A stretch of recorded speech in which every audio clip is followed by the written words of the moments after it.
Print media మిత్రులకు నమస్కారం। सबसे पहले माननीय श्री देश के प्रधानमंत्री नरेंद्र मोदी को मेरा नमस्कार और केंद्र होम शाखा मंत्री किशन रेड्डी को मेरे नमस्कार and also my namaste, my greetings to Honorable Rahul Gandhi।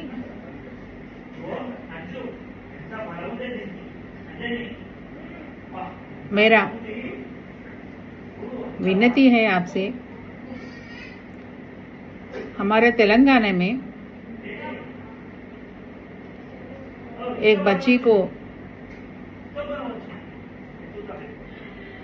बच्ची पोक्सो केस पुलिस स्टेशन में दाखिल किया है, कंप्लेंट दिया है। लेकिन यहाँ की सरकार कांग्रेस सरकार केस रजिस्टर नहीं करती। 3 महीने हुए तो भी केस रजिस्टर नहीं करती। नरेंद्र मोदी जी आपसे एक विनती है कि आप तो बड़ा अच्छा नारा दिया है, हम तो बहुत खुश हुआ। बेटी बचाओ बेटी पढ़ाओ आपका नारा। अब यहाँ पे बेटी को बचाना है या छोड़ देना है, आप सोचिए। क्योंकि जो क्रिमिनल है उन्होंने आपके केंद्र सहाय मंत्री बंडी संजय, उनका बेटा एक लड़की पर अत्याचार करके भाग गया। तो जो विक्टिम है उन्होंने कंप्लेंट दी FIR पुलिस स्टेशन में। FIR करने के लिए 3 महीने लिए अपने पुलिस, क्योंकि यहाँ पे ये राष्ट्र में जो कांग्रेस सरकार है, ये कांग्रेस सरकार और आपका बीजेपी मिलावट है। इसीलिए 3 महीने तक भी FIR नहीं हुआ, आप तो बेटी बचाओ बोलते हैं। नरेंद्र मोदी जी आपसे विनती है, अगर आपका ये नारा सही है तो क्या निर्णय लेंगे आप? क्या निर्णय लेंगे? ये बेटी को बचाने के लिए, ये बेटी को न्याय दिलाने के लिए आप क्या निर्णय लेंगे? आपका निर्णय अगर सही होता तो हमें ये पता चलता कि आप किसी को नहीं छोड़ते। बेटी बचाओ जो नारा दिया है आप दिल से दिया है। अगर आप दिल से दिए तो जरूर इस केस पे आप कठिन निर्णय लेने का हमारा विनती है। क्योंकि ये विक्टिम ये क्रिमिनल जो है आपके सहाय मंत्री, आपके केंद्र के सहाय मंत्री बंडी संजय का बेटा है। तो आप पता चलेगा आपका जो नारा दिया है वो सही है, नहीं तो जस्ट ऐसी बोल दिए, ये जरूर हमें पता चलेगा। जब आप नारा दिए थे हम बहुत खुश हो गए थे, लेकिन प्रैक्टिकली अगर आप वो बच्ची को इंसाफ दिलाना चाहते हैं तो जरूर इस क्राइम पे आप निर्णय लेना पड़ेगा, ये हमारा विनती है। और जो बंडी संजय आपके केंद्र सहाय मंत्री है, उन्होंने तो बेटे को बचाने के लिए हर कोशिश कर रहे हैं। तो आप जरूर इस दौर पे आप अच्छा निर्णय लेते और ये देश को एक अच्छा संदेश दीजिए। जो स्लोगन आपने दिया है, जो नारा आप दिया है, बेटी बचाओ का नारा दिया है, वो सही है। और हमारा जो किस्मत है कि ये राष्ट्र में केंद्र होम शाखा मंत्री भी है, उन्हें भी नहीं बात करते, उनको परवाह ही नहीं, तेलंगाना का परवाह ही नहीं उनको। The great honourable Kishan Reddy साहब, उनको तेलंगाना का परवाह ही नहीं। नाम के वास्ते केंद्र होम शाखा मंत्री एक अच्छा पोजीशन मिला, उन्होंने तो एंजॉय कर रहा। लेकिन जो फर्ज निभाना है वो बिल्कुल नहीं निभाते। तेलंगाना से आप केंद्र सरकार में एक कैबिनेट मंत्री है किशन रेड्डी जी, आप क्यों इस पे गौर नहीं करते? एक विक्टिम को ऐसे ही छोड़ देते? आपके सरकार का तरीका वैसी है? किशन रेड्डी साहब, आप जल्द से जल्द ये बच्ची को जो विक्टिम है उनको बचाने के लिए कोशिश करिए, उनको इंसाफ दिलाने के लिए कोशिश करिए। अगर आप साहिबी केंद्र होम शाखा मंत्री, अगर आप तेलंगाना से हैं तो तेलंगाना में जो भी हुआ वो बच्ची को न्याय दिलाने के लिए आप जल्द से जल्द एक अच्छा निर्णय लीजिए। तेलंगाना आपको शाबाश बोलने का एक मौका आपको मिला, तो जल्द से जल्द आप निर्णय लीजिए। और honourable the respected Rahul Gandhi ji, we were very happy when you responded on Unnav case. You have responded well. You even went to their residence. You gave them strength, mental strength. And whatever response, whatever strength you have given to Unnav case, hope the same response will be given to the victim now at Hyderabad. Rahul Gandhi ji, here in Telangana, Congress party is governing Telangana, but we don't have a home minister here.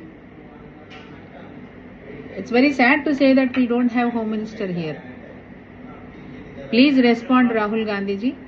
Please talk to your state government, Congress government, and give them instructions to take immediate action against the criminal. And also, I doubted on your Honorable Revanth Reddy, because the girl was complaining repeatedly in the police station. Almost 3 months, no FIR has been filed. And 2 times that girl attempted suicide because nobody responding her, nobody supporting her. Just imagine how bad it will be. Even if she is going to a police station, openly giving statement that I am the victim. I was cheated by so and so person. That too, BJP central minister's son has harassed me, and she is a minor girl. But your government, your Congress government, not at all responding. Very sad to say this, Rahul Gandhi ji. Kindly, how you have supported Unnav in the case of Unnav, same support we are expecting from you, and you immediately respond on this. And one more doubt I have, that it is clearly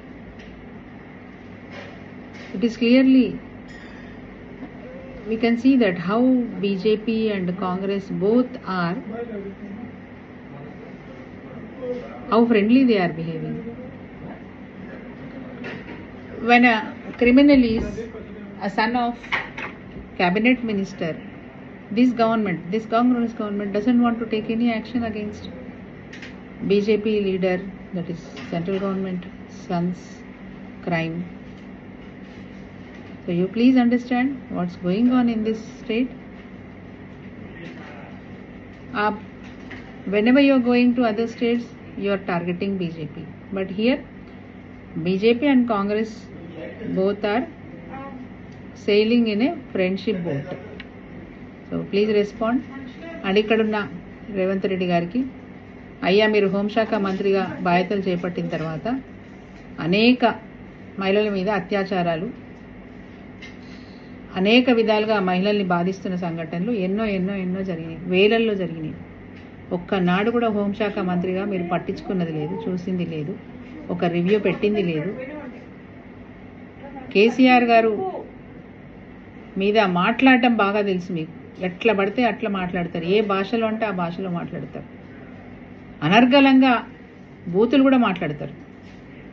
కానీ కేసీఆర్ గారి ప్రభుత్వం ఉన్నప్పుడు she teams పెట్టి ఎవరన్నా చిన్న పొరపాటు చేస్తే గుడ్లుడ వీక్తా అని అసెంబ్లీలో గట్టిగా వార్నింగ్ ఇచ్చారు కేసీఆర్ గారు. ఏ ఆకతాయి అయినా ఆడపిల్లల వైపు చూస్తే, ఆడపిల్లల వైపు తప్పుగా చూస్తే గుడ్లుడ వీక్తా, అంత కఠినమైన చట్టం తీసుకొస్తున్నా అని చెప్పి కేసీఆర్ గారు అసెంబ్లీలో చెప్పినారు. దాన్ని అమలు పరిచినారు. షీ టీమ్స్ని తీసుకొచ్చి, అనేక చట్టాలని తీసుకొచ్చి, మహిళలకు భద్రత కల్పించే విధంగా అనేక కార్యక్రమాలు తీసుకొచ్చి, మరి అర్ధరాత్రి పూట వర్కింగ్ ఉమెన్ కూడా రోడ్డు మీద దర్జాగా ఇంటికి వెళ్ళే ధైర్యాన్ని నింపినారు కేసీఆర్ గారు. అయ్యా మీరు వచ్చిన తర్వాత వరుసగా ఆత్మహత్యలు. ఒక ఐపీఎస్ ఆఫీసర్ భార్యని, రిటైర్డ్ అయిన ఐపీఎస్ భార్యను కూడా మీ పోలీస్ శాఖ రక్షించుకోలేని పరిస్థితిలో మీ రాజ్యం నడుపుతున్నారు. ఒక మంచి అవకాశం ప్రజలు మీకు ఇస్తే ఏం జరుగుతుంది, ఈ రాష్ట్రంలో ఏం జరుగుతుంది ఒకసారి ఆలోచించండి. ఎక్కడ చూసినా దుర్భిక్షం. దాంతోపాటు గురుకుల పాఠశాలలో పిల్లలు చనిపోతా ఉన్నారు. ఆడపిల్లలండి, దయ చూపండి, మీకు కూడా ఒక బిడ్డ ఉంది కదా. ఒక ఆడపిల్ల నాకు అన్యాయం జరిగింది, పలానా బీజేపీకి సంబంధించిన కేంద్ర సహాయ మంత్రి కొడుకు నాకు అన్యాయం చేసిండు అని చెప్పి పోలీస్ స్టేషన్లో కేసు పెడితే మీరు పట్టించుకోరు, మీ శాఖలో ఉన్న పోలీసు వాళ్ళు పట్టించుకోరు. ఏం దుర్మార్గం అండి. ఆ అమ్మాయి ఎవరు పట్టించుకుంటలేరని, నాకు న్యాయం జరగదని చెప్పి 2 సార్లు సూసైడ్ చేసుకోనికి ప్రయత్నం చేసింది. ఇప్పుడైనా మేల్కోనండి రేవంత్ రెడ్డి గారు, ఇప్పుడైనా మేల్కోండి. ఆ శాఖ మీ దగ్గర ఉంది కాబట్టి మిమ్మల్నే డైరెక్ట్గా అడగవలసి వస్తుంది. వెంటనే స్పందించండి, ఆ అమ్మాయికి అన్యాయం జరగకుండా చూడండి.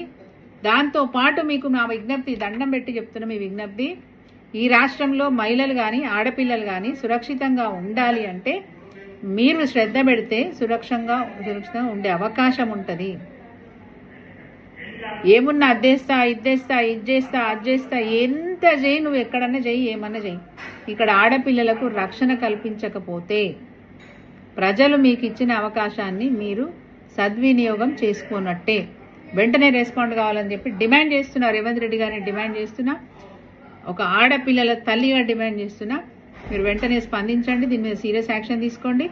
బీజేపీతో మీరు అంట కాగుతున్నారా లేదా అనేది ఈరోజు మీరు నిరూపించుకునే సమయం కూడా ఆసన్నమైంది. చూస్తాం మీరు ఏ విధంగా ఈ విషయం మీద స్పందిస్తారో, తప్పకుండా చూస్తాము. ఇక్కడ అమ్మాయికి అన్యాయం జరిగితే మాత్రం ఊరుకునేది లేదు. అందరం మహిళలం కలిసి మీ యొక్క పాలన ఎట్లా ఉందో ప్రజలకు అర్థమయ్యేటట్టుగా మేము ఊరూరు తిరిగి చెప్తాం. జాగ్రత్త. జై తెలంగాణ.